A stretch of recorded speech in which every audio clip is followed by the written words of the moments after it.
Sometimes life gives us a second chance when we least expect it, and sometimes that chance comes in the most unlikely form. After losing her husband, schoolteacher Clara Finch traveled west to start over, carrying nothing but her books and a heart full of determination. A weathered cowboy named Silas offered to build her schoolhouse for nothing more than coffee and a place to sleep. She thought she knew his type, another broken man seeking honest work. But when Silas carved a Latin inscription above the schoolhouse door and spoke the ancient words with perfect fluency, Clara's world tilted. This drifting cowboy quoted scholars like he'd lived among them. What secret was this mysterious man hiding from his past? Before we jump back in, tell us where you're tuning in from, and if this story touches you, make sure you're subscribed, because tomorrow I've saved something extra special for you. Clara Finch pressed her gloved hand against the simple gold band on her finger, feeling its familiar weight as the stagecoach lurched over another rut in the dirt road. Through the dust-covered window, the endless prairie stretched before her like an ocean of grass, so different from the cobblestone streets and brick buildings of Boston she'd left behind. The wedding ring caught a shaft of afternoon sunlight, and for a moment she could almost hear Thomas's gentle voice, reading Latin poetry by their parlor fire. Professor Thomas Finch had been everything a woman could want in a husband: kind, intelligent, devoted to his students at Harvard. Their modest home had overflowed with books, papers, and the warm conversations of two minds perfectly matched. Clara had assisted him with his research on classical literature, translating passages and organizing his notes. Those had been golden years, filled with purpose and love. Then the fever came. It swept through Boston like a cruel wind, taking the young and old alike. Thomas had been helping at the hospital, unable to turn away from suffering students and colleagues. Within a week, he was gone, leaving Clara alone with their books and memories of a life that felt like someone else's dream. The funeral had been well attended. Colleagues spoke of Thomas's brilliance, his dedication to learning, his gentle nature. But when the last mourner left and Clara stood alone in their empty house, surrounded by thousands of books that seemed to whisper of loss, she knew she couldn't stay. Every room held too many ghosts. The advertisement in the Boston Herald had seemed like providence. Schoolteacher wanted for frontier town. Room and board provided. Inquire Willow Bend, Kansas Territory. Clara had packed Thomas's most treasured books, sold everything else, and bought a ticket west. If she was going to start over, she reasoned, it might as well be completely. Now, 3 days of dusty travel later, she caught her first glimpse of Willow Bend. The town perched on a low rise above a meandering creek, its wooden buildings looking both hopeful and fragile against the vast sky. Main Street consisted of perhaps 24 structures, a general store, a saloon, a church with a modest bell tower, and various shops and homes scattered around them like afterthoughts. The stagecoach rolled to a stop in front of Murphy's boarding house, a 2-story building that had seen better days but maintained an air of respectability. Clara gathered her carpetbag and the precious satchel containing Thomas's books, stepping down into the Kansas dust with as much dignity as her travel-wrinkled dress would allow. "Miss Finch?" A portly man with kind eyes approached, removing his hat. "I'm Mayor Henderson. Welcome to Willow Bend." Clara shook his offered hand, noting the genuine warmth in his weathered face. "Thank you, Mayor Henderson. I'm eager to begin. We're mighty grateful you've come. Been nearly 2 years since we had proper schooling for the children." He gestured toward a group of buildings. "The widow Murphy runs the boarding house here. Clean rooms, good meals, and she's got a special fondness for educated folks." As if summoned by his words, a sturdy woman with graying hair emerged from the boarding house, wiping her hands on a flour-dusted apron. "Mrs." Murphy had the look of someone who'd weathered many storms, but kept her kindness intact. "Land's sake, you must be exhausted," she said, taking Clara's arm with motherly authority. "Come in, dear. I've got your room ready and a hot meal waiting." Over dinner that evening, Clara met several of Willow Bend's residents. There was Dr. Phillips, the town's only physician, who spoke longingly of medical journals and civilized conversation. The banker, Mr. Stiles, expressed hope that a proper school would attract more families to settle in the area. Most touching was young Timothy Morrison, a boy of perhaps 12, whose father had died in the war and whose mother worked long hours taking in laundry. "Can you really teach us about faraway places?" Timothy asked, his eyes bright with curiosity. "Ma says there are cities with buildings tall as mountains." Clara smiled, remembering Thomas's passion for nurturing young minds. "I can teach you about many things, Timothy. History, literature, mathematics, and yes, about cities and countries far from here." The next morning, Mayor Henderson walked Clara to the site where her schoolhouse would stand. It was a gentle hill overlooking the town, with a view that stretched for miles across the prairie. The morning breeze carried the scent of grass and wildflowers, and Clara felt something stir in her chest, the first flutter of hope she'd experienced since Thomas's death. "We've got the lumber ready," Henderson explained, "but we've been waiting for someone skilled enough to build it proper. A schoolhouse needs to be sturdy, last through our winters." Clara nodded, studying the site and mentally arranging desks and a blackboard in the structure she imagined. "Do you have a carpenter in mind?" "Well, that's where we might have found some luck," Henderson said, scratching his grizzled chin. "Fellow rode into town yesterday, looking for work. Says he's handy with tools and would be willing to build your schoolhouse in exchange for room and board. Seems honest enough." As they spoke, a figure approached from the direction of town. Clara saw a man of perhaps 40 years, tall and lean, wearing work clothes that had seen many miles. His dark hair showed threads of silver at the temples, and his face bore the weathered look of someone who'd spent years under the open sky. But it was his eyes that caught Clara's attention, intelligent and watchful, holding depths that spoke of education and loss. "Morning, Mayor," the man said, removing his hat to reveal more of that prematurely silver hair. His voice was cultured, with careful pronunciation that seemed at odds with his rough appearance. "Miss Finch, this is Silas Boone. Silas, meet our new schoolteacher." Silas inclined his head respectfully. "Miss Finch, I understand you're in need of a schoolhouse." There was something in his manner that intrigued Clara, a formality that suggested good breeding, yet he wore it lightly, without pretension. "Mr. Boone, the mayor tells me you're willing to undertake the construction." "I am. I've built schools before, among other things." He gestured toward the site.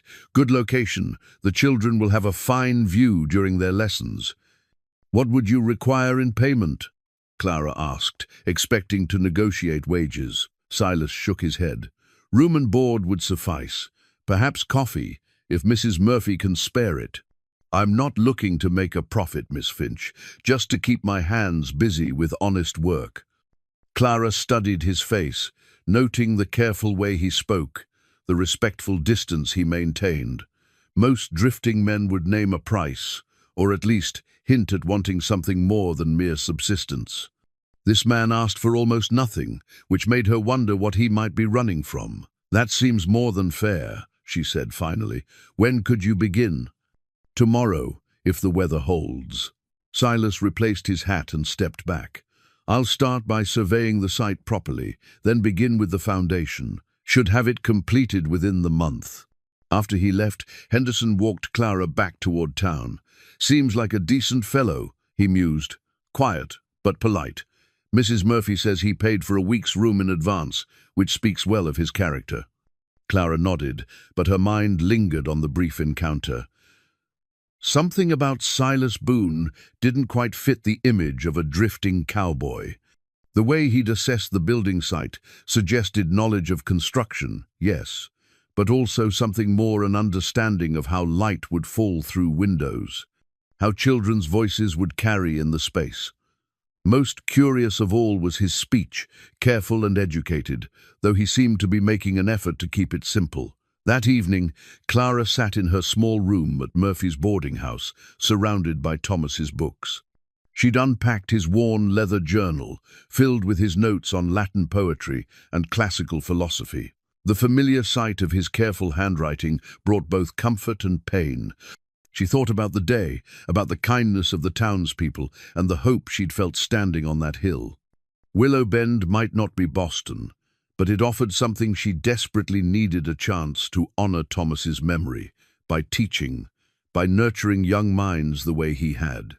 Through her window, she could see the site of the future schoolhouse, bathed in moonlight. Tomorrow, the mysterious Mr. Boone would begin building her new life, board by board. Clara touched her wedding ring again, whispering a small prayer that she was making the right choice. Far below in the boarding house common room, she could hear the low murmur of voices, Mrs. Murphy speaking with what was likely her new carpenter. Clara found herself curious about Silas Boone's story, about what had brought him to this remote place, asking for so little in return for skilled labor. She had a feeling that building the schoolhouse would reveal more than just her students' future home. Something told her that both she and Mr. Boone were carrying secrets, wounds that might heal in the process of creating something new together. Outside, the prairie wind whispered through the grass, carrying the promise of change. The sound of hammering began before dawn, steady and rhythmic against the morning stillness. Clara had risen early, as was her custom, but found herself drawn to the window overlooking the schoolhouse site. In the grey light of daybreak, she could see Silas Boone's silhouette already at work, measuring and marking the foundation stones with mathematical precision. By the time she'd dressed and made her way up the hill with a basket of breakfast Mrs. Murphy had insisted she carry, the sun had painted the prairie gold. Silas looked up from his work as she approached, touching the brim of his hat in greeting. "You're an early riser, Mr. Boone," Clara observed, setting the basket on a makeshift table he'd constructed from sawhorses and planks. "Old habits," he replied simply, but she noticed how his eyes lingered gratefully on the coffee steam rising from the pot she'd brought. "Thank you, that's very thoughtful." Clara watched as he poured coffee into a tin cup, noting the care with which he handled even this simple task. "You mentioned you'd built schools before. Where was that?" "Back east," Silas said after a moment's pause. "Different lifetime." She sensed the conversation was closed for now, but her curiosity only deepened. As the morning progressed, Clara found herself returning to check on the progress, ostensibly to ensure everything met her requirements, but really because she was fascinated by Silas's methods. He worked with the precision of someone who understood not just carpentry, but architecture. Each measurement was exact, each angle carefully calculated. When she mentioned that she'd like the windows positioned to catch the morning light for reading, he nodded thoughtfully and adjusted his plans without question. "You understand the importance of proper lighting for study," Clara observed. Silas glanced up from his work. "Reading in poor light strains the eyes. Children shouldn't have to squint at their lessons." The comment was casual, but it revealed an understanding of education that went beyond simple construction knowledge. Clara filed it away with her other observations about this mysterious man. 3 days into the construction, Clara brought Thomas's Latin grammar book with her, intending to review some lessons while keeping Silas company during his afternoon break. The book was one of her most precious possessions, Thomas's personal copy, filled with his marginal notes and observations. She settled on a patch of grass nearby, opening to a familiar passage about Roman poetry. The afternoon was peaceful, filled with the sounds of Silas's work and the distant lowing of cattle. Clara became absorbed in Thomas's notes about Virgil's use of metaphor, remembering their long discussions about classical literature. A sudden gust of prairie wind caught the book, ruffling its pages. Clara reached for it, but the breeze lifted it from her grasp and sent it tumbling across the ground. Several loose papers scattered, and the book itself landed near where Silas was working. "Oh, no!" Clara scrambled to gather the scattered papers, her heart racing at the thought of losing any part of Thomas's work. Silas immediately set down his tools and helped collect the wayward pages. As he retrieved the book itself, Clara saw him pause, his eyes focusing on the open page. Instead of simply handing it back, he stood perfectly still, reading. Sed fugit interia, fugit irreparabile tempus, he said softly, his pronunciation flawless. But meanwhile time flies, irretrievable time flies. Clara's breath caught in her throat. The Latin quote was from Virgil's Georgics, and Silas had not only recognized it, but recited it with the accent and intonation of a classical scholar. She stared at him, her mind reeling. Virgil understood the weight of time, Silas continued, seemingly unaware of Clara's shock. How quickly the precious moments slip away while we're distracted by... He stopped abruptly, as if suddenly realizing what he'd revealed. "You know Latin," Clara said, her voice barely above a whisper. Silas's face went carefully blank. He handed her the book, without meeting her eyes. "I've heard that passage before. You quoted it perfectly. The pronunciation, the meter, that's not something you pick up from casual hearing." Clara's heart was pounding. "Who are you?" For a long moment, Silas said nothing. He turned back to his work, but Clara could see the tension in his shoulders, the way his hands gripped the hammer too tightly. "I'm a carpenter building your schoolhouse, Miss Finch." Nothing more. But Clara's mind was racing, pieces clicking together like a puzzle suddenly illuminated. The careful speech, the understanding of educational needs, the precision of his work, and now this perfect classical Latin spoken with the fluency of years of study. "That's not true," she said quietly. "You're educated, formally educated. You've studied the classics." Silas's hammer struck a nail with unnecessary force. "What I was doesn't matter, only what I am now." Clara felt a mixture of excitement and sympathy wash over her. Here was a man who clearly had a past involving serious scholarship, reduced to wandering and taking odd jobs. The tragedy of it reminded her painfully of her own loss, though his seemed to be of his own making, rather than fate's cruel hand. "It matters to me," she said. "I'm trying to build a school in the middle of nowhere, hoping to bring learning to children who might never see the inside of a real classroom. To discover that the man building it understands the value of education that matters very much." Silas stopped working entirely then. He set down his tools and turned to face her, and Clara saw something raw in his expression, pain, longing, and fear, all mixed together. "You don't understand, Miss Finch. That man you're imagining, the scholar, the teacher, he's gone. Dead and buried as surely as if he'd been shot in the war. I'm what's left, and what's left isn't worth much beyond strong hands and basic carpentry." "I don't believe that," Clara said firmly. "Knowledge doesn't die. Learning doesn't just disappear. Whatever happened to change your circumstances, you're still the man who can quote Virgil from memory." Silas laughed, but it was a bitter sound. "Memory is a curse sometimes, Miss Finch. Better to let the past stay buried." Clara thought of Thomas, of the way grief had nearly convinced her to pack away all his books and pretend that part of her life had never existed. The temptation to hide from learning, from anything that reminded her of what she'd lost, had been strong. "I understand something about wanting to bury the past," she said softly. "But I've learned that running from who we were doesn't make us who we're meant to be." For a moment, something flickered in Silas's eyes, hope, perhaps, or recognition. But then he shook his head and picked up his hammer again. "The schoolhouse will be finished in 3 weeks, Miss Finch. After that, I'll be moving on. Best not to complicate things with questions about what can't be changed." Clara watched him return to his work, noting the firm set of his shoulders that said the conversation was over. But her mind was far from settled. She clutched Thomas's Latin grammar book to her chest, thinking of her husband's passion for teaching, his belief that education could transform lives. What tragedy had befallen this man to make him abandon learning? What could drive someone with obvious scholarly gifts to wander the frontier, building other people's dreams while rejecting his own past? That evening, Clara sat in her room with Thomas's journal open before her, but she found herself staring out the window toward the boarding house where Silas was staying. She thought about the pain in his voice when he'd spoken of burying the past, the way he'd pronounced that Latin as if the words were both beloved and cursed.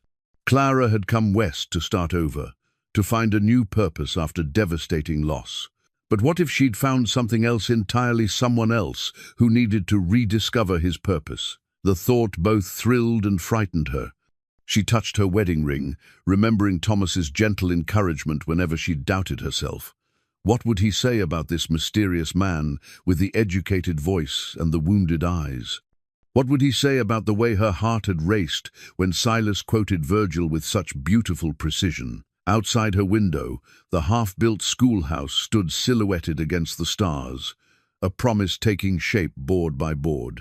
But now, Clara wondered if it might become more than just a school.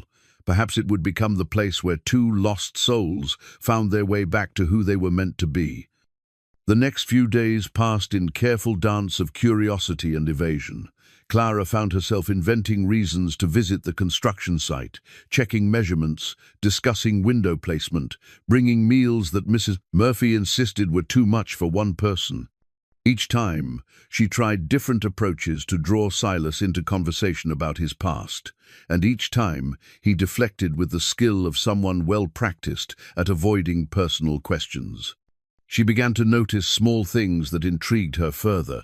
The way he held his pencil when marking measurements, not like a tradesman, but with the precise grip of someone accustomed to extended writing. How he automatically straightened a stack of lumber, organizing it by length and quality with an efficiency that spoke of systematic thinking. Most telling was his reaction when she mentioned her plans for the curriculum. "I hope to teach basic Latin," Clara had said one morning, testing his response. "The children should understand the roots of language." Silas had paused in his work, just for a moment, but she caught the flash of interest before he controlled it. "Most frontier children won't have use for dead languages." "Latin isn't dead," Clara replied. "It lives in every word we speak, every law we write, every scientific discovery we make. Veritas, libertas, scientia, these concepts shaped civilization." She saw his lips twitch, almost forming words, before he caught himself. "You'll know better than I what these children need." But Clara was beginning to understand that he knew exactly what children needed, and that his careful distance from the subject was costing him something. Her breakthrough came by accident on a Thursday morning. She'd arrived early, carrying coffee and fresh bread, to find Silas's bedroll empty beside the construction site. For a moment she worried he'd left town, keeping his promise to avoid complications. Then she heard his voice, low and patient, coming from behind the partially framed building. Clara crept closer and peered around the corner.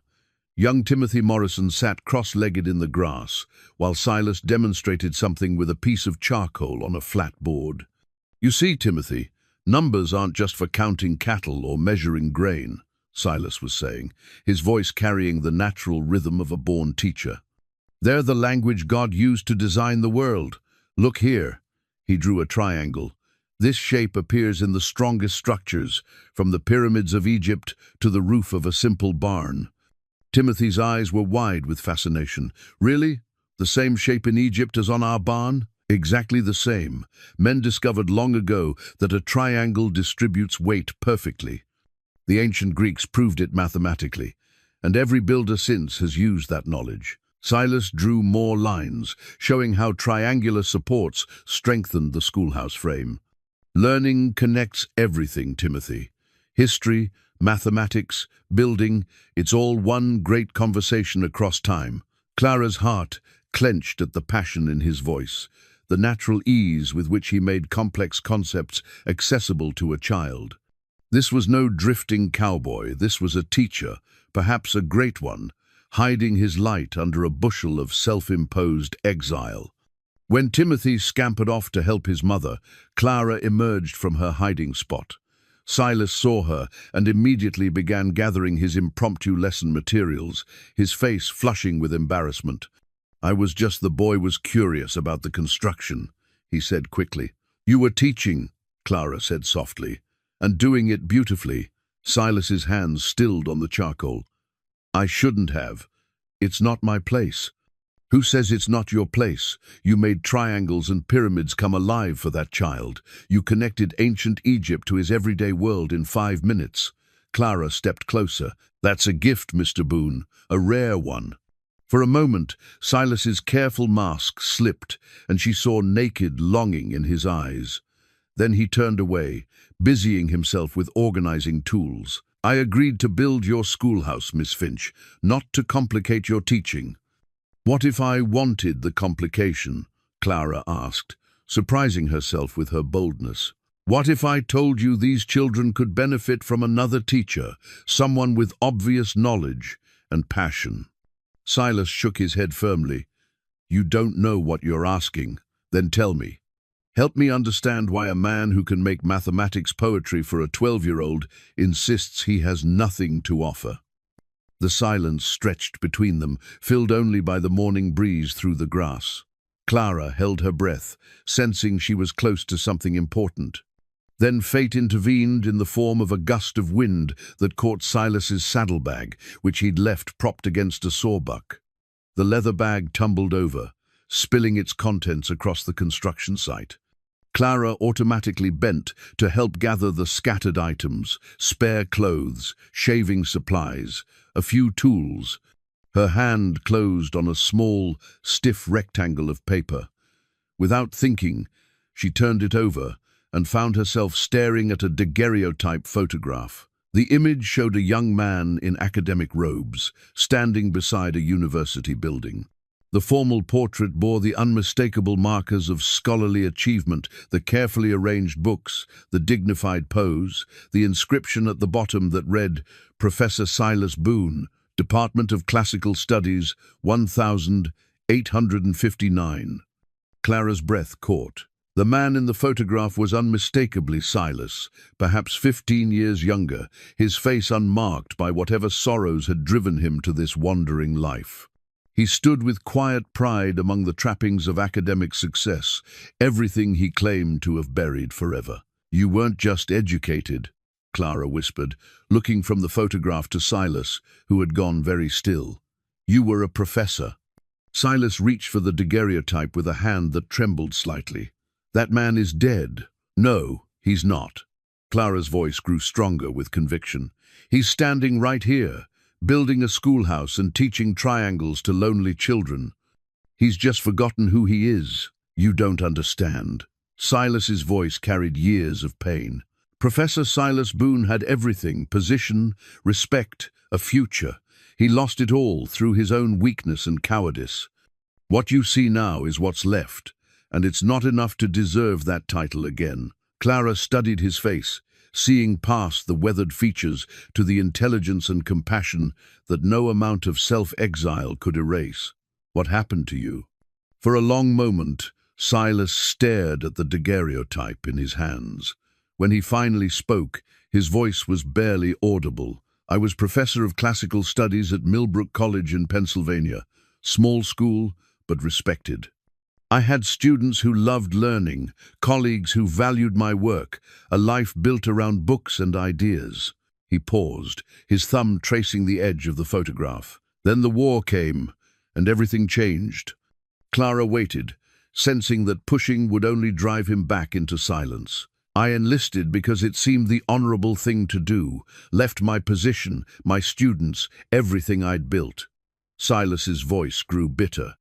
"Spent 3 years watching boys die for causes they barely understood, using my education to write reports about battles that accomplished nothing but filling graveyards." "The war ended," Clara said gently. "You could have returned to teaching." Silas looked at her then, and she saw something broken in his eyes.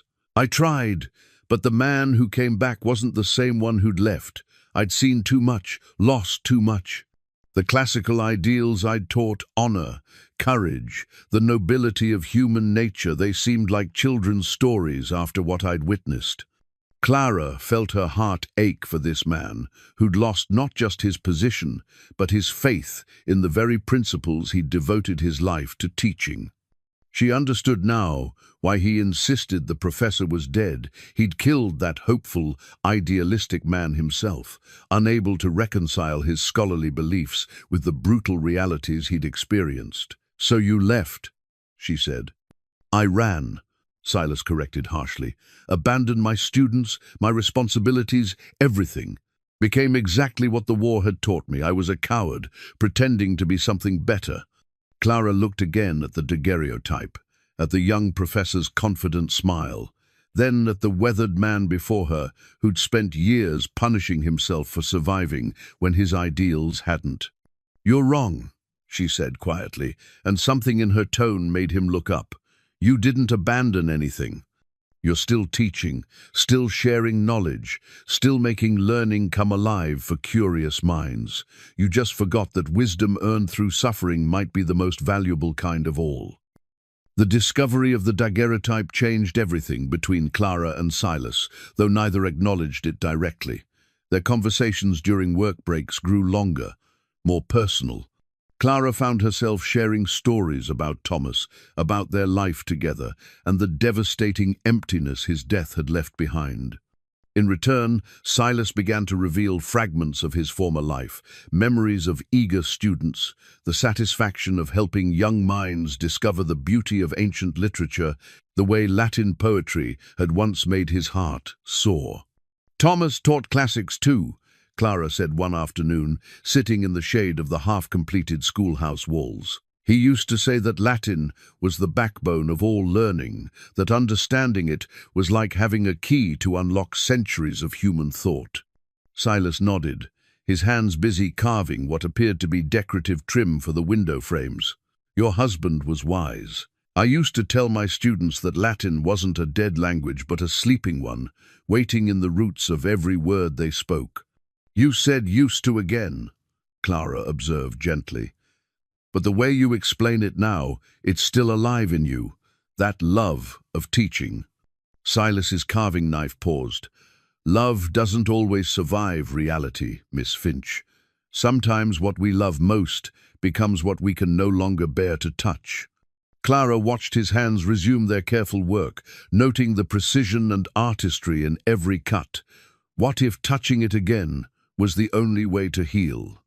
Their eyes met for a moment, and Clara saw something flicker there, hope, perhaps, or the ghost of it. Then Silas looked away, focusing intently on his carving.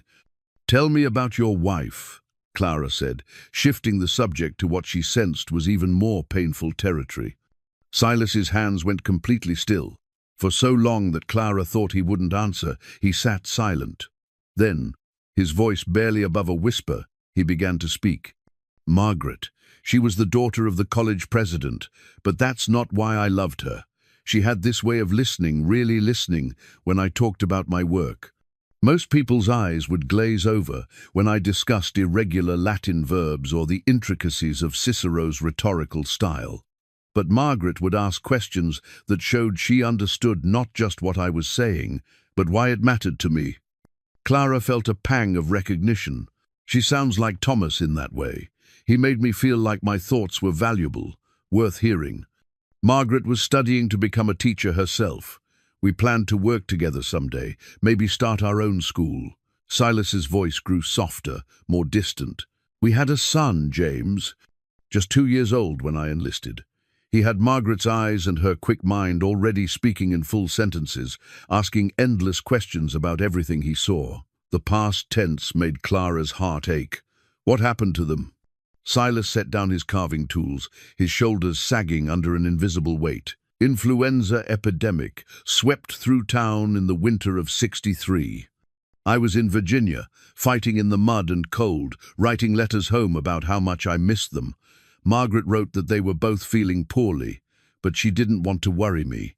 By the time I got word that they were seriously ill, by the time I could get leave to come home." He stopped, unable to finish. Clara reached out instinctively, covering his work-roughened hand with her own. "They were already buried when I arrived," he said finally. "Side by side in the college cemetery, under a stone that said, 'Beloved wife and mother, cherished son.' I'd been planning lessons for James, thinking about the books I'd read to him when he was older. Instead, I stood in the snow and read their names on granite." Clara felt tears blur her vision. "I'm so sorry, Silas." He looked at her then, and she saw that he'd noticed her use of his first name.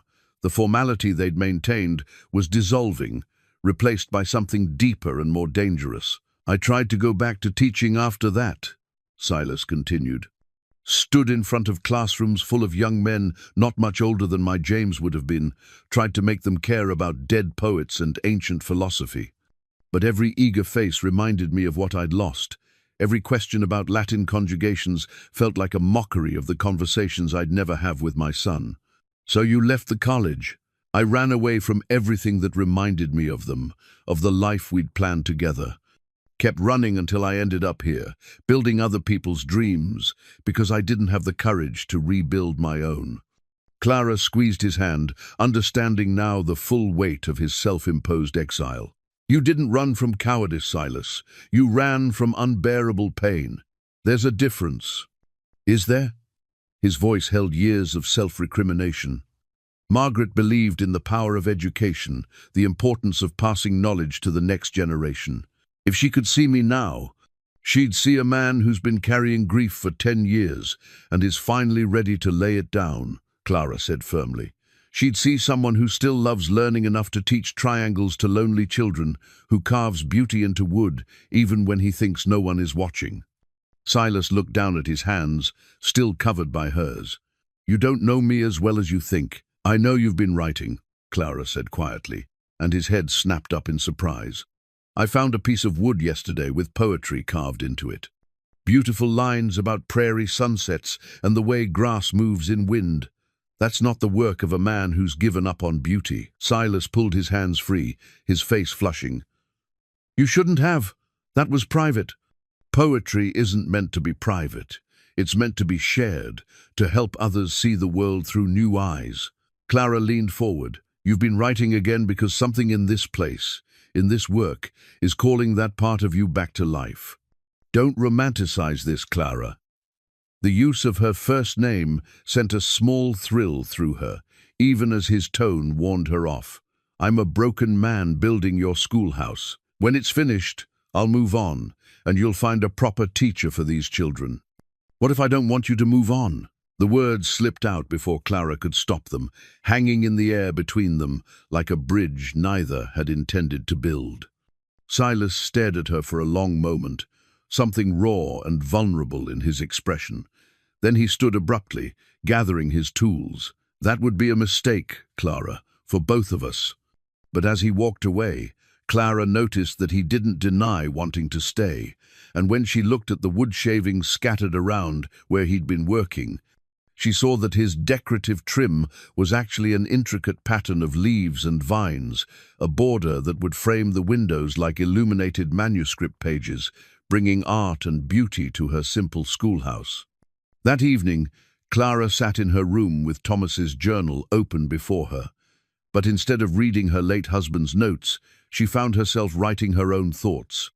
About grief and healing, about the unexpected ways life offered second chances, about a mysterious man who claimed to be finished with learning but couldn't stop teaching, couldn't stop creating, couldn't stop the love of knowledge from bleeding through his careful defenses.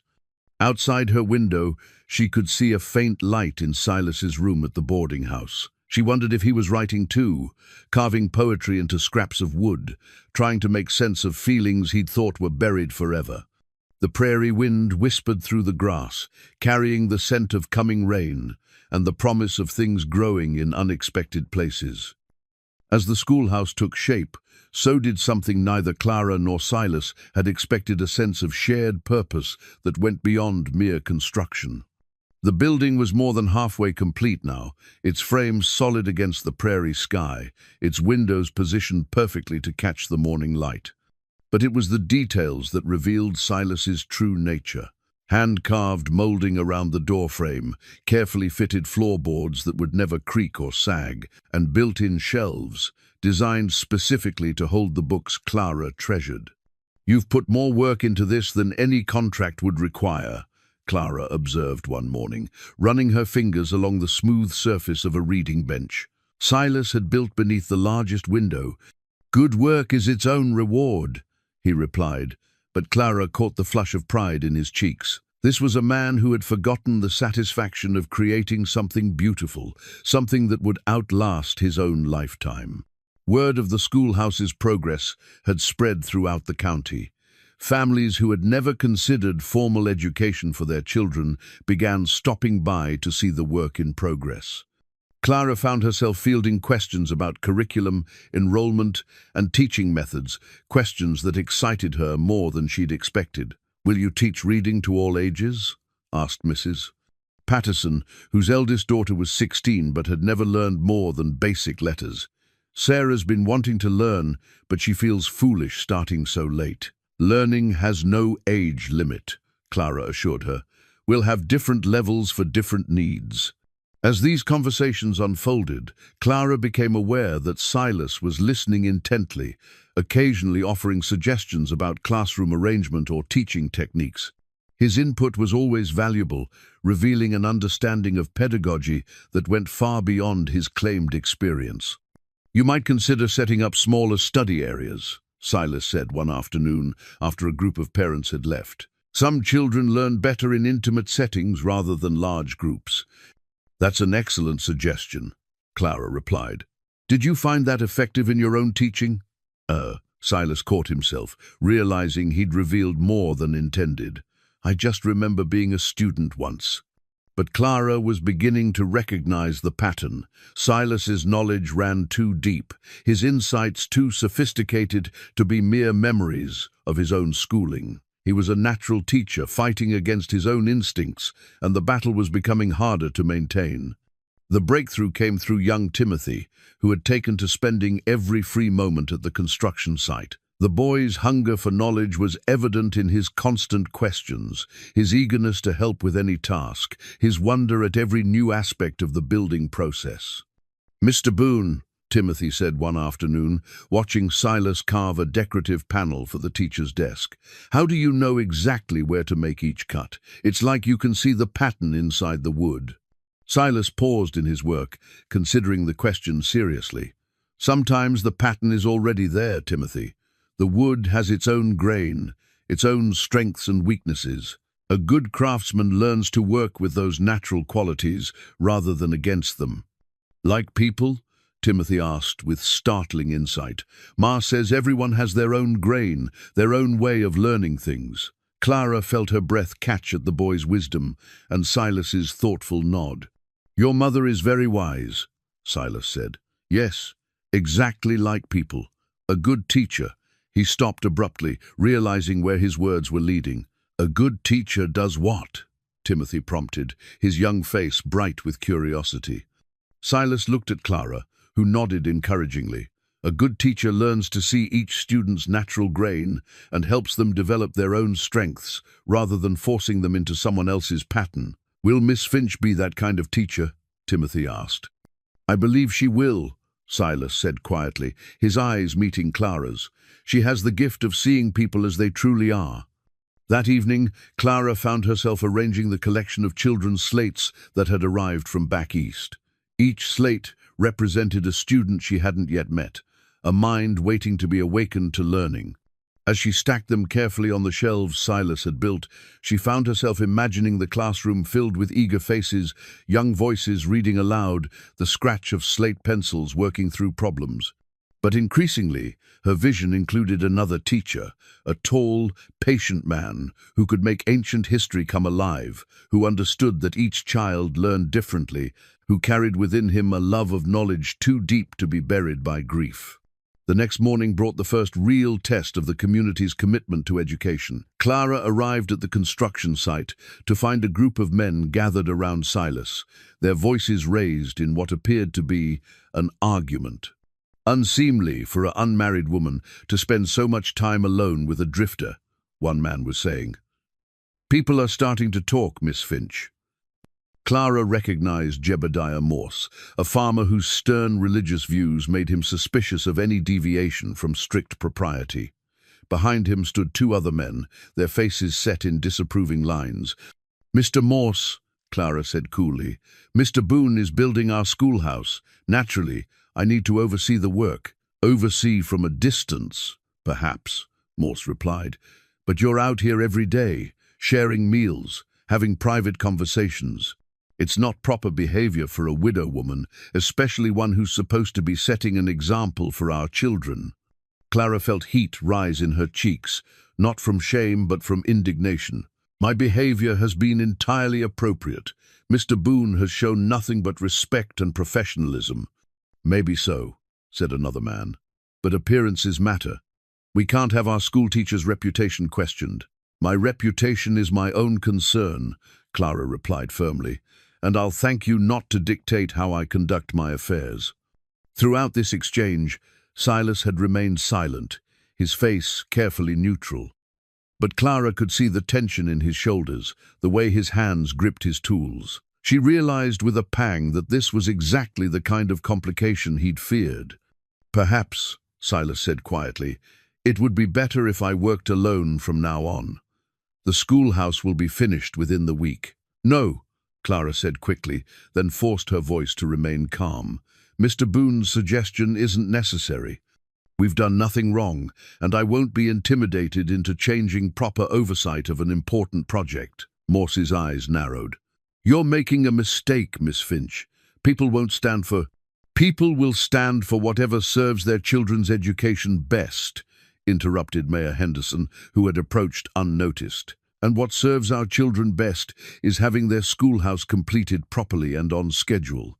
I suggest you, gentlemen, find more productive uses for your time than gossiping about two people who are working to better this community.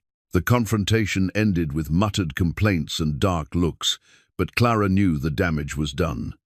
The easy companionship she and Silas had developed was now suspect in some people's eyes, a scandal waiting to bloom into full gossip. After the men left, Silas gathered his tools with deliberate motions. I should finish this work quickly and move on, he said without looking at her, before more tongues start wagging. Is that what you want? Clara asked quietly. Silas's hands stilled on his tool belt. What I want doesn't matter. I won't be responsible for damaging your reputation or your position here. Clara stepped closer, studying his profile. What if I told you that what I want is for you to stay? Not just to finish the schoolhouse, but to help me teach these children who need what you have to offer. Clara, her name came out like a prayer and a protest combined. The way you explained craftsmanship to Timothy, the patience you showed when he asked endless questions. You have the heart of a teacher, Silas. These children could benefit from your knowledge, your experience. I'm not the man I was, he said firmly. I can't be what you need. You're exactly what these children need, Clara countered. Someone who understands that learning isn't just about memorizing facts, but about finding the patterns that make sense of the world. Someone who's lived through hardship and come out stronger. Silas finally looked at her, and Clara saw longing war with fear in his expression. You don't understand what you're asking. Then help me understand. Trust me enough to tell me the whole truth about why you're so afraid to teach again. For a moment, Clara thought he might finally open completely, might trust her with whatever last secret was keeping him from embracing the life she could see he wanted. But then he shook his head and turned back to his work. The schoolhouse will be finished by Friday, he said, his voice carefully controlled. After that, I'll be moving on. Clara watched him hammer nails with unnecessary force, each blow driving home his determination to leave just when she most wanted him to stay. But she also noticed that his hands shook slightly as he worked, and that he avoided meeting her eyes.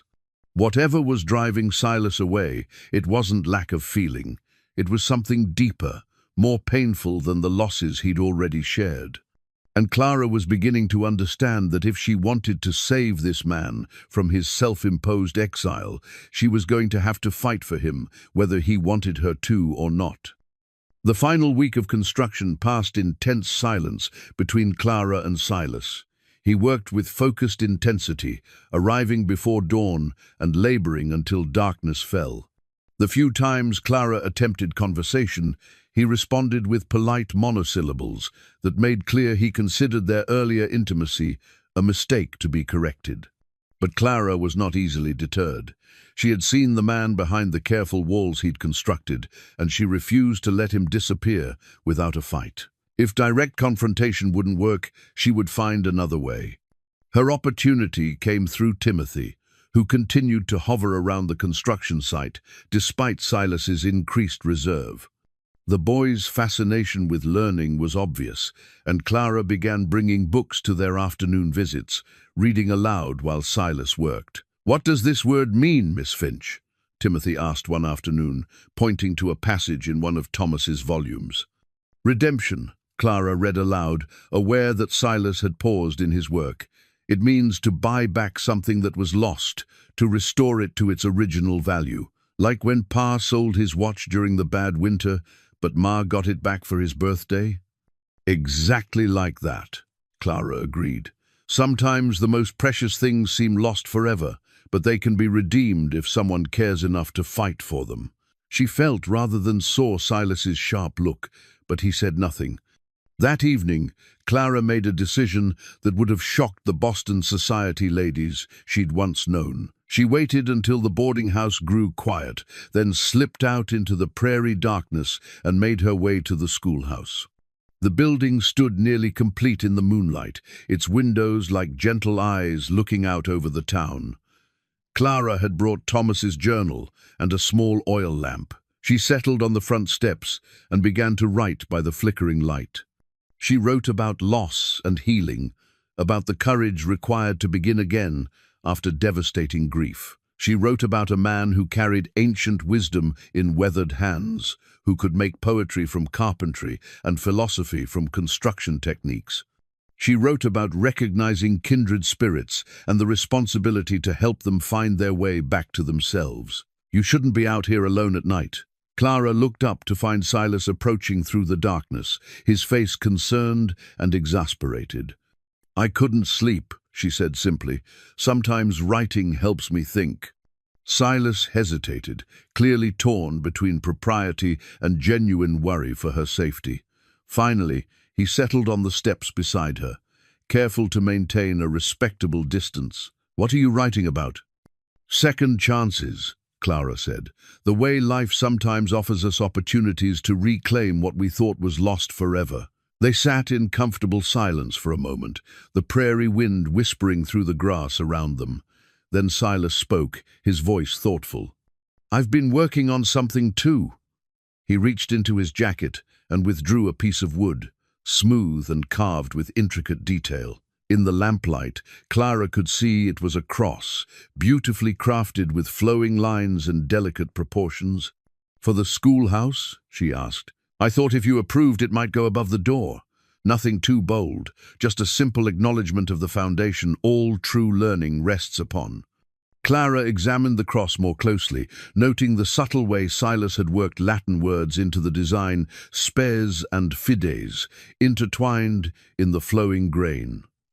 "Hope and faith." "It's beautiful," she said softly. "Did you carve words into the design?" Silas flushed slightly. "Old habits. In my teaching days, I always tried to weave different subjects together, show students how language, art, philosophy, and faith all connected." "Your teaching days aren't over, Silas." Clara set down her pen and turned to face him fully. "Not unless you choose to end them." "Clara, please don't." "Don't what? Don't care about what happens to you? Don't recognize that you're running from the very thing that could heal you?" Her voice grew passionate despite her efforts to remain calm. "I lost my husband, Silas. I know what it feels like when part of your soul dies with someone you love. But I also know that Thomas would be heartbroken if I buried my love of teaching along with his body." Silas was quiet for a long moment, turning the wooden cross over in his hands. "It's not that simple. Tell me why. Make me understand what's keeping you from the life you're meant to have." The silence stretched between them, filled with the night sounds of the prairie. Finally, Silas began to speak, his voice barely above a whisper. "I told you about Margaret and James, about losing them while I was away at war. What I didn't tell you was how I found out." He paused, gathering courage. "I received a letter from Margaret's father, the college president. He wrote that they had died calling for me, that Margaret's last words were wondering why Papa wasn't coming home to take care of them." Clara felt tears sting her eyes, understanding now the full weight of his guilt. The letter said James had been asking for his papa every day, had been too young to understand why I wasn't there when he was frightened and sick. Silas's voice broke slightly. They needed me, Clara. They trusted me to protect them, and I chose duty over family. I chose abstractions like honor and country over the people who loved me most. You chose to serve your country, Clara said firmly. That's not a betrayal of your family, it's an expression of the values you wanted to pass to your son. Pretty words, Silas said bitterly, but they don't change the fact that my wife and child died alone because I wasn't brave enough to choose love over duty.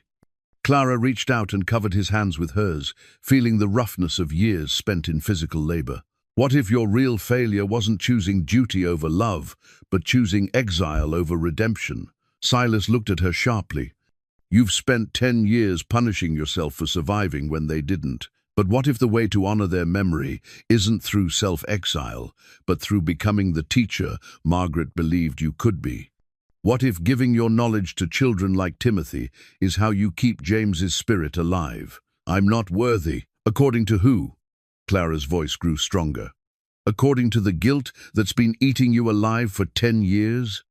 Or according to the God who carved hope and faith into your heart so deeply that they flow out through your hands, even when you're trying to forget them? Silas stared at the wooden cross, at the Latin words he'd carved, without fully realizing their significance. I don't know if I can teach again. I don't know if I remember how to reach young minds without thinking of the son I'll never teach. You've been teaching Timothy for weeks, Clara pointed out gently. Every question he asks, every explanation you give, you're already doing what you think you can't do. A long silence fell between them. Clara held her breath, sensing that this was the moment when Silas would either take the step back toward life or retreat permanently into his self-imposed exile. If I stayed, he said finally, if I tried to help you with the school, it couldn't be anything more than that. I'm not the man who could be a proper husband, Clara. Too much of me died with my family. Clara's heart leaped at the word stayed, even as it ached at his conviction that he was too damaged for love. I'm not asking for promises about the future, Silas. I'm asking you to give yourself permission to live in the present.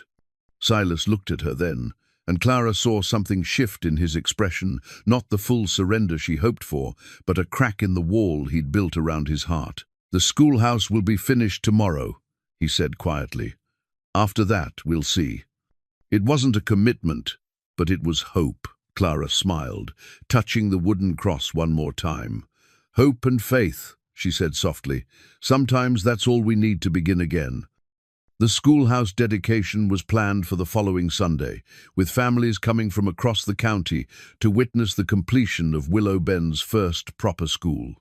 Clara had spent the week preparing her opening address and arranging the desks and supplies donated by generous townspeople. The building stood complete and beautiful, its windows sparkling in the morning sun. Silas's wooden cross positioned perfectly above the doorframe. Silas had indeed stayed, though he remained careful about defining his role. He'd agreed to help with occasional instruction in practical subjects, mathematics, basic sciences, anything that didn't require him to fully embrace the title of teacher. It was a compromise that satisfied neither of them completely, but Clara was willing to accept gradual progress over losing him entirely. The morning of the dedication dawned clear and bright. Clara arrived early to make final preparations, her heart full of anticipation for this new beginning. She found Silas already there, making minor adjustments to the door hinges with the perfectionism she'd come to recognize as his trademark. Everything looks wonderful, she said, surveying the completed classroom with satisfaction. The children are going to love learning here. It's a good building, Silas agreed, but Clara heard something strained in his voice. It should serve the community well.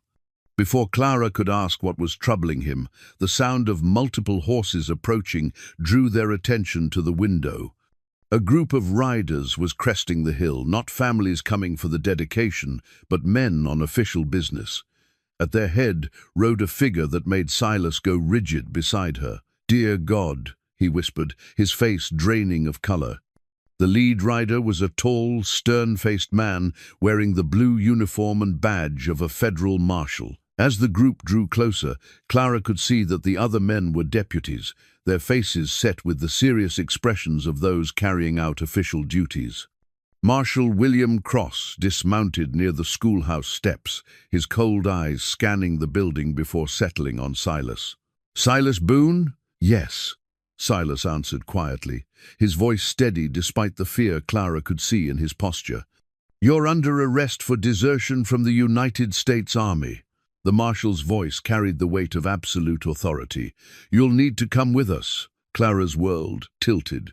"There must be some mistake." "No mistake, ma'am." Marshal Cross pulled a folded paper from his jacket. "Got a warrant here, issued by the War Department. Mr. Boone left his unit without permission in March of 1864 and never returned to complete his service." The blood rushed from Clara's face as she understood the implications. Desertion during wartime was a capital offense. Even years after the war's end, it could mean imprisonment, disgrace, or worse. "I can explain," Silas began. "You can explain to the military tribunal." Cross cut him off. "My job is just to bring you in." He gestured to his deputies. "We'll be leaving within the hour."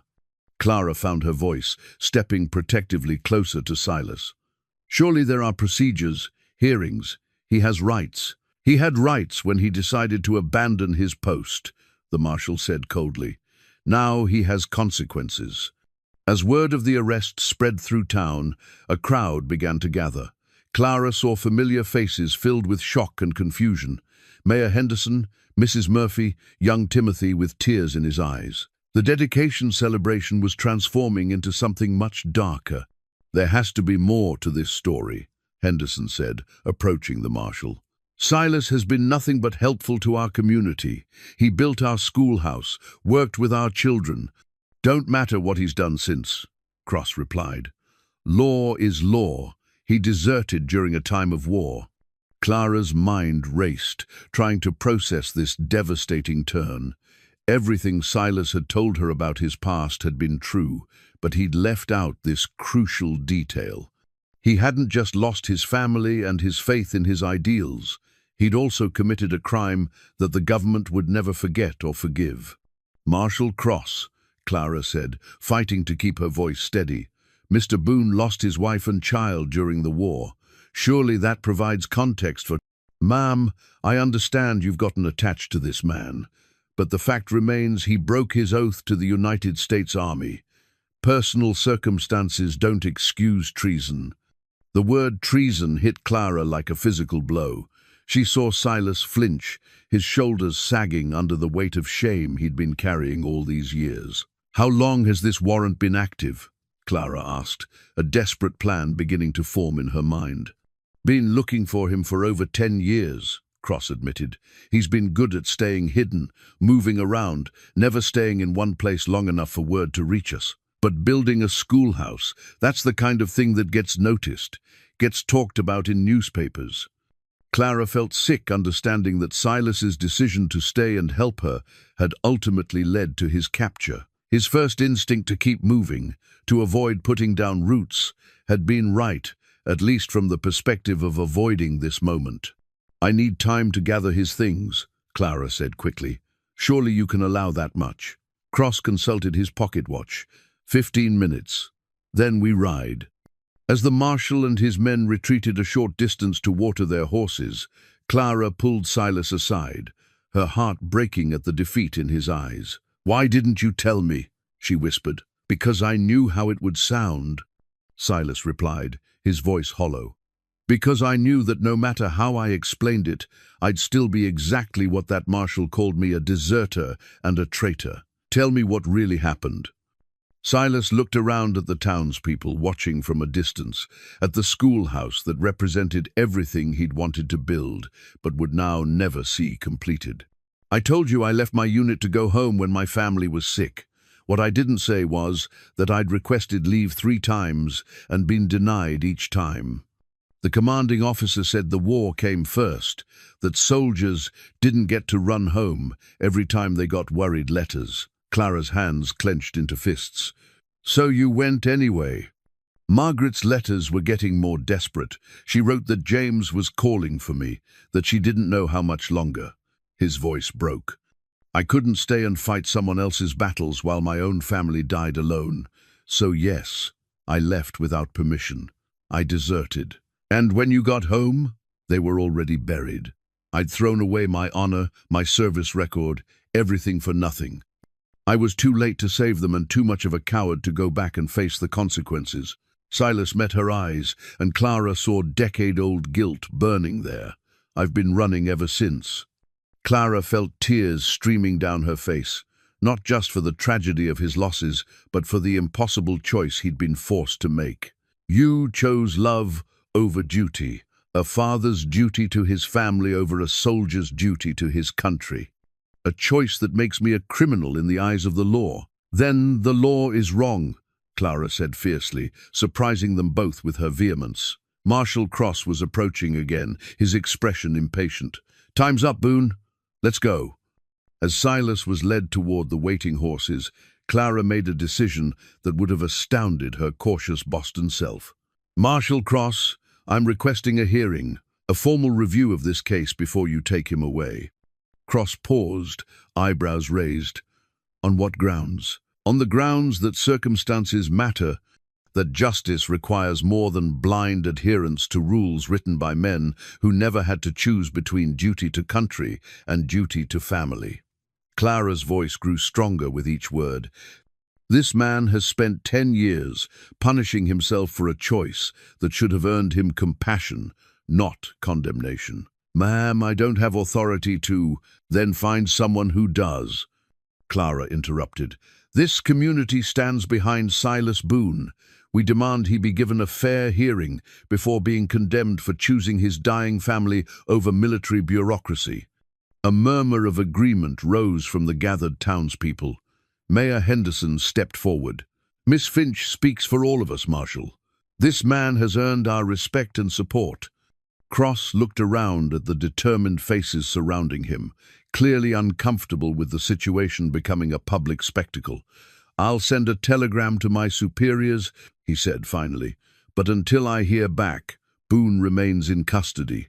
As Silas was helped onto a horse, his hands bound, he looked back at Clara with something she'd never seen in his eyes before, hope mixed with desperate love. "Thank you," he said quietly, and Clara knew he meant for more than just demanding a hearing.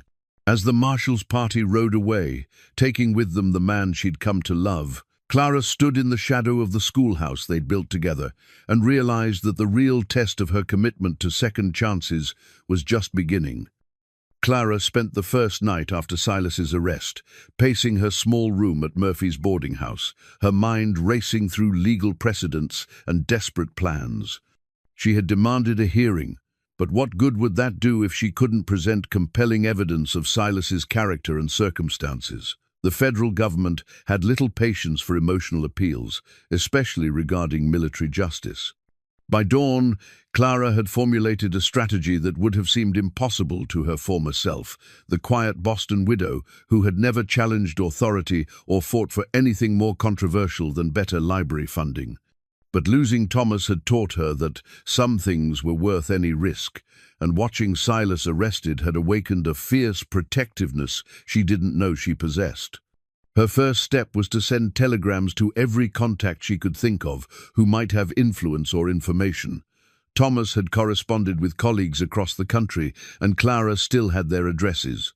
She sent carefully worded messages to professors, military chaplains, and government officials, asking for any information about policies regarding compassionate leave during the war, precedents for reviewing desertion cases, and character references for Professor Silas Boone of Millbrook College. The response from Major Henderson's office came within 2 days, a terse telegram stating that a military hearing would be convened in Willow Bend within the week, but that Clara should not expect mercy for a clear case of desertion during wartime. Clara's second telegram brought better news. Dr. Samuel Morrison, a colleague of Thomas's who now served as a military chaplain, wrote that he remembered the Boone case and would travel to Kansas to testify. His message hinted that there were aspects of the situation that the military tribunal should consider. But Clara's greatest hope came from an unexpected source. Timothy's mother, Sarah Morrison, approached her 3 days after the arrest with a worn envelope in her hands.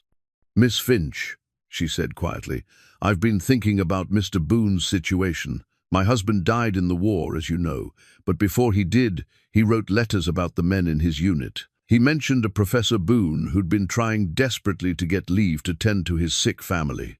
Clara's heart leaped. "You have letters from your husband mentioning Silas?" "More than that," Sarah said, producing several sheets of paper. "John wrote about how the commanding officer refused Professor Boone's requests for leave, even when it became clear his wife and child were dying. John thought it was cruel, especially since Professor Boone had already distinguished himself in battle." Clara read through the letters with growing excitement and anger.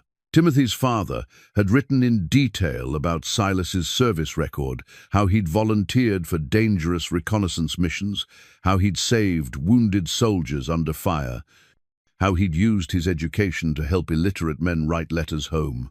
The letters painted a picture of a man who had served with exceptional honor before making the desperate choice to leave. "There's more," Sarah continued. "John wrote that Professor Boone's commanding officer had a reputation for denying leave requests out of spite. Several men had similar problems, but most didn't have families in such dire straits."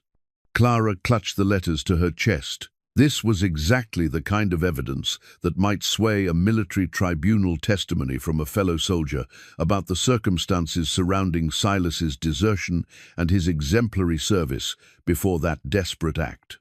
Her next step was to organize community support. Clara called a town meeting, and to her amazement, nearly every family in Willow Bend attended. She explained the situation honestly, holding nothing back about Silas's past or the charges against him. "This man built our schoolhouse," she said, standing before the crowded room. "He worked with our children, shared his knowledge freely, asked for nothing but basic sustenance in return. He made a desperate choice 10 years ago, chose his dying family over military regulations. Are we going to stand by and watch him be destroyed for that choice?" The response was immediate and overwhelming. Mayor Henderson offered to testify about Silas's character. Dr. Phillips spoke about how Silas had helped treat injured townspeople with medical knowledge gained during his military service. Mrs. Murphy described his respectful behavior and generous spirit. Most movingly, Timothy stood up, his young voice shaking with emotion. "Mr. Boone taught me that numbers aren't just for counting," the boy said. "He taught me about triangles and pyramids and how learning connects everything. He made me want to be smart, to know things. If being smart is wrong, then why are we building a school?" Clara felt tears blur her vision at the boy's simple wisdom. Here was the heart of her argument, that Silas's value as a teacher and human being should outweigh the technicalities of military law. But Clara knew emotional appeals alone wouldn't be enough. She spent the next 2 days crafting a formal brief, drawing on her years of helping Thomas with his academic writing. She researched military law, precedents for posthumous pardons, and cases where exceptional circumstances had led to reduced sentences. She documented every act of service and kindness Silas had performed in Willow Bend, creating a portfolio that presented him as a man seeking redemption, not avoiding responsibility. The most crucial piece of evidence came in a telegram from Dr. Morrison 2 days before the hearing. His message was brief but explosive. "Found military chaplain's report from 1864. Boone officially recommended for compassionate leave. Approval lost in administrative confusion. Will bring documentation. Case stronger than expected." Clara's hands trembled as she read the telegram. If there was official documentation that Silas's leave had been approved but never communicated to him, it would completely change the nature of his desertion. He wouldn't be a soldier who abandoned his post. He would be a man following orders that never reached him. The night before the hearing, Clara sat in the empty schoolhouse, surrounded by the evidence she'd gathered. The building felt different without Silas's presence, incomplete despite being structurally finished. She looked up at the wooden cross above the doorframe, at the Latin words he'd carved there, spes et fides, hope and faith. A soft knock at the door interrupted her thoughts. Clara opened it to find Timothy standing in the darkness, his young face serious with purpose. "Miss Finch, I wanted to give you this." He held out a piece of wood, carved with careful letters. "Mr. Boone was teaching me to carve words. This is the first one I finished by myself." Clara accepted the small wooden plaque, reading the word Timothy had painstakingly carved, teacher.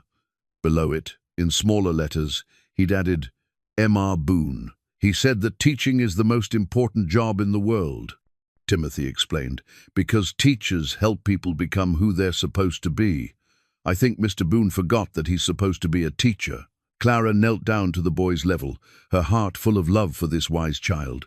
"What makes you think that?" "Because he got sad when he looked at me sometimes," Timothy said simply. "Ma says it's because I remind him of his little boy who died. But I think he should be happy that he can still teach children, even if they're not his own children. I think his little boy would want him to keep teaching." Clara hugged Timothy, overwhelmed by his insight and compassion. Here was the argument she'd been struggling to articulate, that Silas's greatest tribute to his lost son would be to continue nurturing young minds, not to waste his gifts in self-imposed exile.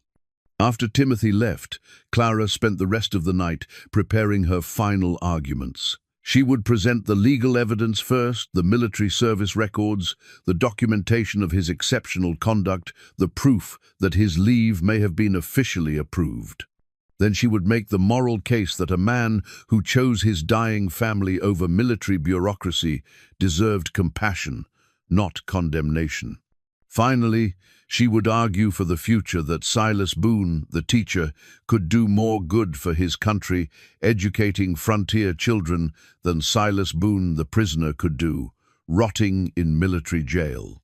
As dawn broke over the prairie, Clara felt as prepared as she could be for the fight ahead. She had facts, witnesses, and moral arguments on her side. But most importantly, she had love. Love for a man who had forgotten his own worth. Love for a community willing to stand up for justice. And love for the ideal that second chances should be available to those brave enough to seek redemption. The hearing would determine whether that love was strong enough to overcome the rigid machinery of military justice. Clara touched the wooden cross one more time, whispering a prayer for hope and faith to carry them through the trial ahead. Outside, she could hear the sounds of the town beginning to wake families, preparing to attend the hearing, voices raised in support of the man who had built their children's future with his own hands. Whatever happened in the courtroom today, Silas would not face it alone. Clara gathered her papers, straightened her shoulders, and prepared to fight for the man she loved and the principle she believed in. That redemption was possible for anyone brave enough to seek it, and that society was stronger when it chose mercy over vengeance. The battle for Silas Boone's freedom and his soul was about to begin. The military hearing convened at 10 o'clock on a Thursday morning in the very schoolhouse Silas had built. The irony was not lost on Clara. The building that represented hope and new beginnings would now serve as the courtroom where Silas's fate would be decided. Colonel James Whitmore, a stern man with graying temples and eyes that had seen too much war, presided over the proceedings. He'd brought a court stenographer and 2 junior officers to serve as advisors, transforming Clara's cheerful classroom into a formal military tribunal. Silas sat at a makeshift defendant's table, still wearing the simple work clothes he'd been arrested in. His hands were unshackled, but his posture spoke of a man who had already accepted his fate. Clara wanted desperately to offer him encouragement, but the formal proceedings allowed no such comfort. Marshal Cross presented the government's case with efficient brevity. He read the charges: desertion during wartime, abandonment of military duty, failure to return to service after unauthorized leave. The facts were simple and damning. Private Silas Boone had left his unit without permission in March 1864 and never returned. The defendant's motivations are irrelevant to military law. Cross concluded, desertion is desertion, regardless of personal circumstances. The penalty prescribed by military justice is clear. Colonel Whitmore nodded gravely. Mr. Boone, how do you plead to these charges? Silas stood slowly, his voice steady but resigned. Guilty, sir. I left my post without permission. I broke my oath as a soldier. A murmur ran through the packed schoolhouse. Clara's heart sank at his immediate admission, though she understood his reluctance to deny the basic facts. But a guilty plea would make her defense much more difficult. Very well, Colonel Whitmore said. Given the defendant's plea, this tribunal will proceed directly to sentencing unless there are mitigating circumstances to consider. Clara rose from her seat. Colonel Whitmore, I request permission to present evidence of mitigating circumstances and character witnesses on behalf of Mr. Boone. The colonel studied her with mild curiosity. You are? Clara Finch, schoolteacher and friend of the defendant. I've prepared a comprehensive brief detailing the exceptional circumstances surrounding Mr. Boone's actions and his exemplary conduct, both during and after his military service. Colonel Whitmore consulted with his advisers in whispered tones. Finally, he nodded. The tribunal will hear your evidence, Miss Finch. However, I caution you that personal hardship does not excuse abandonment of military duty. Clara stood and walked to the front of the schoolhouse, acutely aware that every eye in the room was upon her. She had one chance to save the man she loved, and everything depended on her ability to make these military men see Silas as more than just a deserter. Gentlemen, I do not dispute the basic facts of this case, Clara began, her voice carrying clearly through the room. Private Silas Boone did leave his post in March 1864, but the circumstances of his departure and his conduct, both before and after that desperate act, tell a story that deserves your consideration. She approached the table where she'd arranged her evidence. First, let me present testimony regarding Private Boone's military service record prior to March 1864. Clara read from the letters Timothy's father had written, documenting Silas's bravery under fire, his volunteer service on dangerous missions, his use of his education to help fellow soldiers. She presented statements from other veterans who remembered his exceptional conduct and his repeated, denied requests for compassionate leave. This was not a coward seeking an easy escape from duty, Clara said firmly. This was a soldier with an exemplary record, driven to desperate action by impossible circumstances. She then produced Dr. Morrison's telegram and supporting documentation. Furthermore, gentlemen, I have evidence that Private Boone's leave may have been officially approved, but that approval was lost in administrative confusion, typical of that chaotic period of the war. Colonel Whitmore leaned forward with interest. Explain this alleged approval. Clara handed him the chaplain's report Dr. Morrison had referenced. Military Chaplain Samuel Morrison filed an official recommendation for compassionate leave for Private Boone in February 1864. This recommendation was approved by the regimental commander, but apparently never communicated to Boone's immediate superior or to Boone himself due to administrative failures. The colonel studied the document carefully, his expression unreadable. This suggests bureaucratic incompetence, not criminal desertion. Exactly, sir. Private Boone acted on what he believed to be denied requests for leave, not knowing that approval had actually been granted at a higher level. Clara felt a surge of hope as she saw the colonel's interest in this revelation. Even if this documentation is accurate, Marshal Cross interjected, it doesn't change the fact that Boone never returned to service after his family emergency was resolved. Clara had anticipated this objection. Marshal Cross raises a valid point, but I would ask this tribunal to consider the psychological impact of Private Boone's experiences. He returned from leave to find his wife and infant son already buried, having died while calling for him. The guilt and grief of that discovery, combined with what he perceived as his commanding officer's callous refusal to grant leave, led to a complete mental collapse. She gestured toward Silas, whose face had gone pale at her description of his darkest moments. This man didn't consciously choose ongoing desertion. He fled from unbearable pain and has spent the last 10 years punishing himself more severely than any military court could devise. Colonel Whitmore looked thoughtful.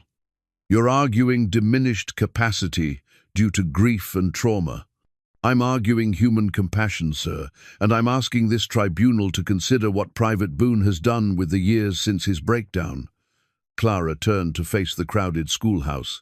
I called Timothy Morrison to testify about the character of the man you're considering punishing. Timothy Morrison walked to the front of the schoolhouse with the solemn dignity of a boy trying to be brave for the adults who mattered to him. At 12 years old, he was small for his age, but his voice carried clearly through the hushed room. State your name for the record, Colonel Whitmore said gently, clearly moved despite himself by the sight of the earnest child. Timothy Morrison, sir. My pa died at Gettysburg serving under Captain Williams. The colonel nodded respectfully. What can you tell us about Mr. Boone? Timothy looked directly at Silas, his young face shining with admiration. Mr. Boone taught me that everything is connected. Numbers and building and history and even the stars, it's all one big conversation, he said. He showed me how triangles work the same in Egypt and in our barn, how the Romans used math to build roads that are still there today. Clara felt her throat tighten as Timothy spoke with the enthusiasm of a child whose world had been opened by a gifted teacher. He never got impatient when I asked questions, Timothy continued, even when I asked the same thing over and over because I didn't understand. He said that good questions are more important than quick answers, and that learning takes time but lasts forever. Did Mr. Boone ever speak to you about his military service? Colonel Whitmore asked. Timothy nodded seriously. He said that soldiers fight so that children can go to school instead of to war. He said his job now was to make sure kids like me could learn about beautiful things instead of ugly ones. Marshal Cross leaned forward. Did he ever express any regret about his military service? Oh, yes, sir, Timothy replied immediately. He was very sad about leaving his unit. He told me that sometimes we have to choose between two important things, and that the choice might be right, but still hurt forever. He said he chose his little boy over his soldier friends, and that both choices would have been painful. Clara saw Silas's eyes fill with tears at Timothy's simple summary of his agonizing decision. Mr. Boone helped me understand that my pa chose to fight so I could have choices too, Timothy added. He said that's what makes America different, that people can make their own choices, even hard ones. Colonel Whitmore dismissed Timothy with gentle thanks, but Clara could see that the boy's testimony had affected him deeply. She called several more witnesses, Mayor Henderson speaking about Silas's service to the community, Dr. Phillips describing his medical knowledge and willingness to help during emergencies, Mrs. Murphy testifying to his respectful behavior and generous spirit.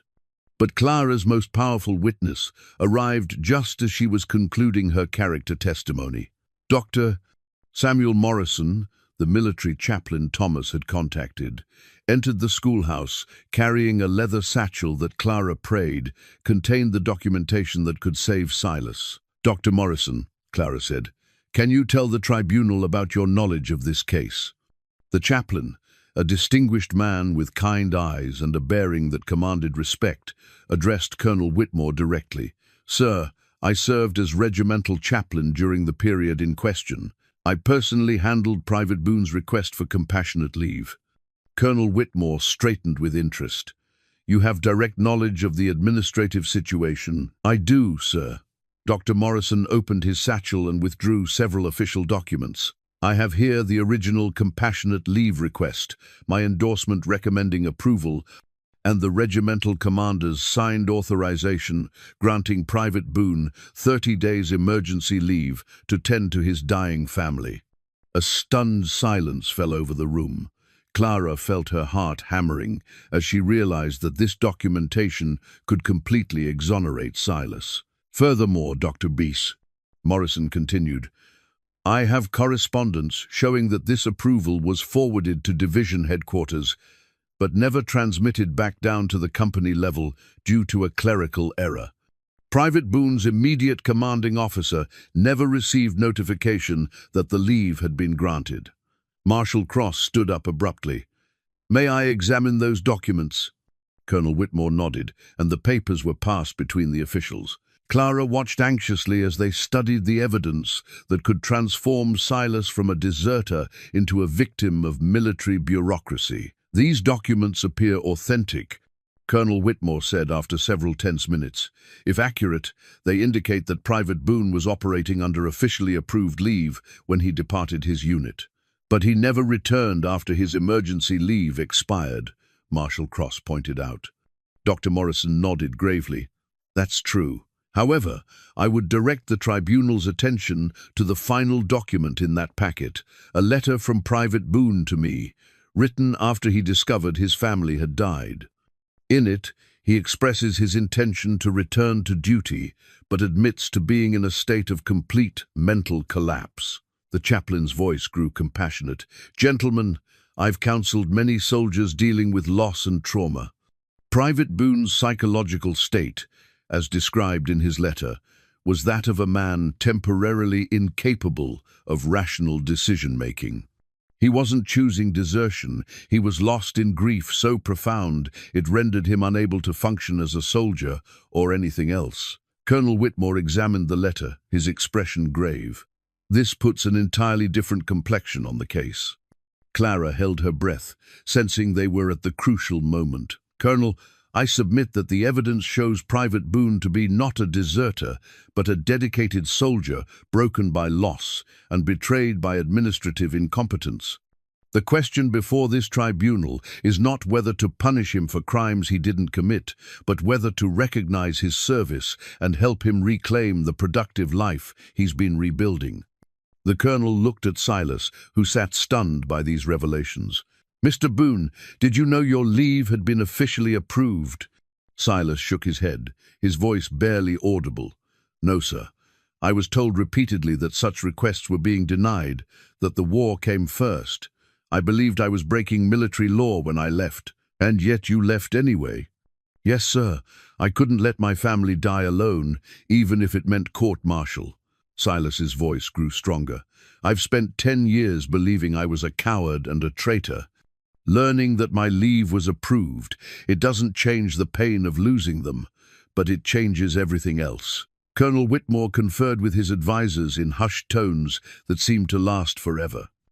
Colonel Whitmore finally looked up from his conference with the junior officers, his expression grave but no longer harsh. The entire schoolhouse held its breath as he prepared to deliver his judgment. This tribunal has reviewed the evidence presented regarding the case of Private Silas Boone, he began, his voice carrying the weight of military authority tempered by human understanding.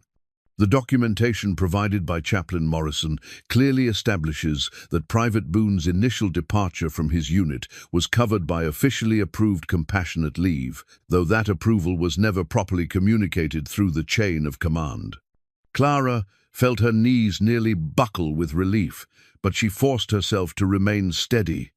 This was only the beginning of the colonel's ruling. However, Whitmore continued, the matter of Private Boone's failure to return to duty after his emergency leave expired remains to be addressed. He paused, studying Silas with eyes that seemed to see beyond the weathered exterior to the man within. The evidence of psychological trauma resulting from the loss of his family, combined with his belief that he had deserted his post, provides compelling context for his continued absence. The colonel stood, and everyone in the room rose with him out of respect. Furthermore, this tribunal notes that Private Boone has spent the subsequent years not in flight from responsibility, but in service to others, building schools, teaching children, contributing to frontier communities that desperately need educated, principled citizens. Clara's heart was racing now, hope and fear warring in her chest as she waited for the final verdict.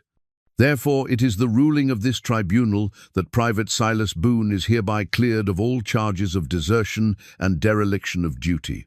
Whitmore's voice grew warmer. The record will reflect that he served with distinction and was granted appropriate compassionate leave during a family emergency. His failure to return to active duty is attributed to psychological trauma and administrative confusion, not criminal intent. The schoolhouse erupted in cheers and applause. Clara felt tears streaming down her face as she saw Silas's expression transform from resigned despair to stunned disbelief to overwhelming gratitude. Timothy whooped with joy, and Mrs. Murphy was openly weeping with happiness. But Colonel Whitmore wasn't finished. He raised his hand for silence, and when the room quieted, his expression had softened completely. Furthermore, he said, based on the testimony regarding Private Boone's service record and his contributions to this community, this tribunal recommends him for official commendation for meritorious service, both during and after his military duty. The Army owes you an apology, Mr. Boone, not a prison sentence. Silas stood on shaking legs, struggling to process this complete reversal of everything he'd believed about himself for 10 years. Sir, I don't know what to say. Say you'll accept the commission I'm about to offer you. Colonel Whitmore replied with the ghost of a smile. The territorial government has been seeking qualified individuals to establish schools in frontier communities. Given your educational background and proven commitment to teaching, I'm authorized to offer you a position as Territorial Education Supervisor. With full military pension restored and back pay for the years of service, the Army failed to properly recognize. Clara's heart soared at this unexpected turn. Not only was Silas cleared of all charges, but he was being offered official recognition and support for the work he'd already been doing. Silas looked around the room, his eyes finding Clara's, among the sea of supportive faces. For the first time since she'd known him, she saw no shadows of guilt or self-doubt in his expression, only wonder at this second chance he'd never dared hope for. Colonel, Silas said, his voice steady and strong, I'm honored by your offer. But before I accept any position, I need to know, would I be free to continue teaching here in Willow Bend? This community took me in when I was lost, and these children have reminded me why education matters. Mr. Boone, Whitmore replied, you'd be free to establish your base of operations anywhere in the territory. If Willow Bend is where you want to make your stand, the territorial government will support you fully. As the formal proceedings concluded and the crowd began to disperse, Clara found herself alone with Silas for the first time since his arrest. They stood in the schoolhouse they'd built together, surrounded by the promise of all the learning that would take place within these walls. Clara, Silas said quietly, I owe you everything. Without your faith in me. You owe me nothing, Clara interrupted. But I have a question for you. Anything. Clara reached into her satchel and withdrew the simple wooden ring Silas had been carving during their evening conversations.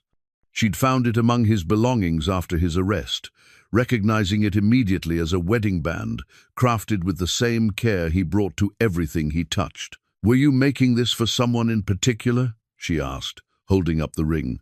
Silas's face flushed, but his eyes were steady and full of love. I was making it for the woman who saved my life by refusing to let me believe I was beyond redemption, the woman who fought for me when I'd given up fighting for myself. Clara felt her heart overflow with joy. Then I accept, Professor Boone. But I have one condition. Name it. We teach together, not as supervisor and assistant, but as equal partners in this grand adventure of education. Clara gestured around the schoolhouse, already imagining it filled with students of all ages, eager to learn from both of them. What do you say to co-principals of the Willow Bend School? Silas's smile was radiant as he slipped the wooden ring onto Clara's finger, where it settled perfectly beside Thomas's gold band past and future united in the promise of love that honored both. I say it's the finest partnership I could ever imagine, he replied, and sealed their engagement with a kiss that tasted of hope fulfilled and dreams reborn. Outside the schoolhouse windows, the prairie stretched endlessly toward the horizon, golden with autumn grass and bright with possibility. Above the door, Silas's wooden cross caught the afternoon sunlight, its carved words visible to all who entered: Spes et Fides, hope and faith. The schoolhouse that had begun as Clara's attempt to start over had become something far greater, a symbol of second chances, the power of community, and the truth that love, like learning, could transform even the most wounded hearts. In the months and years that followed, the Willow Bend School would become known throughout the territory for its innovative methods, its compassionate teachers, and its proof that the best education comes from those who understand that wisdom is earned through both joy and sorrow. But on this day, as Clara and Silas stood hand in hand in their completed schoolhouse, surrounded by the evidence of what faith and determination could accomplish, they were simply two people who had found their way home to love, learning, and the endless possibility of new beginnings.